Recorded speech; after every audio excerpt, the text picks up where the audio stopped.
Hello friends, আমি নার্গিস। আজকে আমরা বেরিয়েছিলাম আমি ময়নাগুড়িতে হেয়ার কাট করব বলে। ওখানে গিয়ে থ্রেডিংটাও করে নিয়েছিলাম। হেয়ার কাটের একটা সেপারেট ভিডিও আমার প্রোফাইলে আছে, আপনারা চাইলে দেখতে পারেন। সেলুনে অনেকটা সময় পেরিয়ে গেছিল, লাঞ্চের টাইম হয়ে আসছিল, তাই খাওয়া দাওয়া করার জন্য সেখান থেকে বেরিয়ে দমনি চলে গেছিলাম। দমনি যাওয়ার রুটটা খুব সুন্দর আর জায়গাটাও খুব সুন্দর, পাশেই নদী, তাই খুব পিসফুল লাগে জায়গাটা। ক্যাফেটার অ্যাম্বিয়েন্সটা বেশ সুন্দর লাগছিল। আমরা পিছনের কটেজগুলোতে বসেছিলাম আর পাশে ফাঁকা মাঠের ভিউটা অসাধারণ লাগছিল। আমরা চিকেন নুডলস নিয়েছিলাম, খেতে দারুণ টেস্টি ছিল।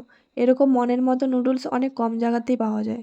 তারপর সেখান থেকে বেরিয়ে পড়েছিলাম, পাশে অনেক মোমোর দোকান ছিল দেখে খেতে ইচ্ছা করলো, তাই একটা দোকানে ঢুকে পড়লাম মোমো খেতে। চিকেন মোমো নিয়েছিলাম, ভালোই টেস্টি ছিল। এইবার বাড়ি ফেরার পালা। ওয়েদারটা খুব সুন্দর লাগছিল, তাই কিছু ভিডিওস নিয়ে নিয়েছিলাম। আসার সময় ময়নাগুড়িতে একটু স্মার্ট বাজারে গিয়েছিলাম বাড়ি কিছু গ্রোসারি শপিং এর জন্য। সন্ধ্যা হয়ে গেছিল, তাই রাস্তায় দাঁড়িয়ে একটু চা খেয়ে নিলাম।